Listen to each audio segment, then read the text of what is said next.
Dr. Specterstein, do you remember the calendar of antiques? Of course, Fred. It was the place to find antique shows and other hauntingly superb events. But why the trip to the Wayback Machine? Because Urban Art and Antiques is dusting off the calendar and launching a new community page for the best antiques, art, and vintage events the world has ever known. That is good news, Fred. You know old ghost psychiatrists like me love antiques. How can our friends list their events? It's spooky how simple it is. Just go to urbanartantiques.com and click on event. Thanks, Fred. Share your event for free at urbanartantiques.com. It was a night like any other until the moment I heard it. A voice, clear and distinct, yet utterly alien. Not a whisper, not a murmur, but a sound that seemed to come from somewhere beyond. It was as though it had slipped through the veil that separates the living from the dead, or perhaps had been waiting all this time to be heard. I froze, straining to catch its faint echoes. It wasn't human, not quite, but it was there, unmistakable. The year was 1920. The Great War had ended, the influenza had swept through and claimed millions, and the world was gripped by a feverish longing for something more. People filled their homes with candles and mediums, searching for messages from those who had passed, desperate to hear from a world they couldn't see but believed might still exist. The living, it seemed, were more than ready to believe in the presence of the dead. And into this charged atmosphere stepped a man who had already changed the world. Thomas Alva Edison. More than 40 years earlier, Edison had startled humanity with a device that could capture the fleeting vibrations of sound. In his workshop, he had created a machine that could record a voice and replay it, a feat so extraordinary that many believed he had harnessed magic itself. Edison had done what no one thought possible. He trapped the ethereal, captured the air, and gave it life. For the first time, sound was no longer a momentary vanishing thing.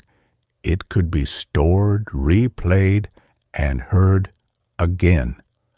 In 1877, he had unveiled the phonograph, and with it, he captured the first voice ever heard in playback. "Mary had a little lamb," it repeated, echoing across the world like a ghost speaking from the past. But by 1920, the phonograph had evolved. No longer just a strange invention in a dusty laboratory, it had become a fixture in every home, playing music, speeches, and even the voices of long-gone presidents. Yet, even as this remarkable technology flourished, there remained a question that tugged at the hearts and minds of many. Could this machine, the very one that captured the living, also capture the dead? It was in this feverish world that Edison made an intriguing statement. When asked about life after death, he did not dismiss the question as nonsense.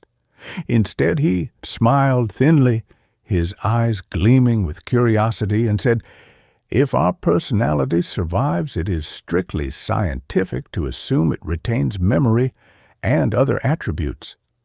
If we could capture even one of those vibrations, we might, yes, record the voice of a soul."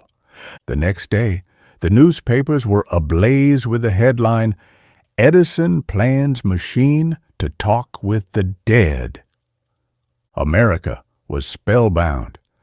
The man who had already bent light and sound to his will was now suggesting he might just bridge the gap between life and death itself.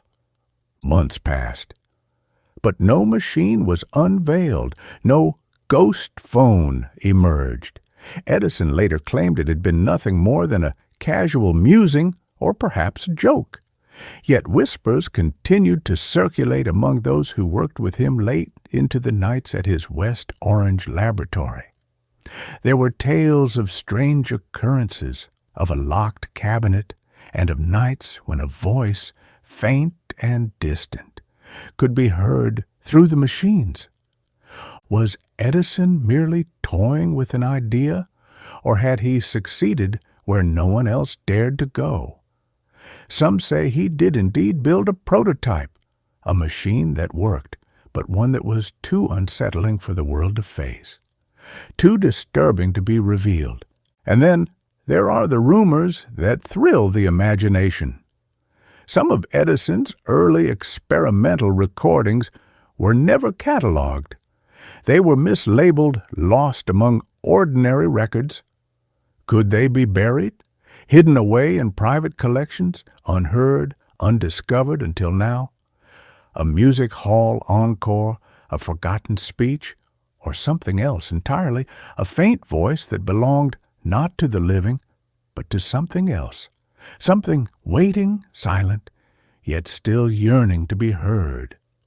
Edison, for his part, left behind a final enigmatic thought. I believe only in what can be measured. But if the spirit world exists, it too must leave a trace, and traces are my business. Was it a jest?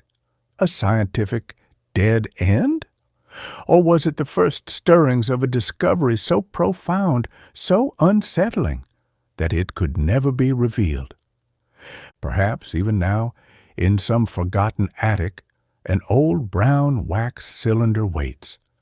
A trace, a whisper, a voice from beyond. If you like this podcast, let us know with a rating here or by leaving a comment on the website. This is Fred, your friendly ghost haunting the interwebs. You may have seen me. Oh, wait, probably not. I've been lurking around flea markets and spotting all kinds of treasures. Want to share your finds without dealing with social media? With LiveFrame, you can post your photos instantly. No accounts, no ads, no icky sticky drama. Snap a picture, share your treasure, and let fellow collectors admire it. Liveframe.app. Show what you love safely and simply. That's liveframe.app. See you there.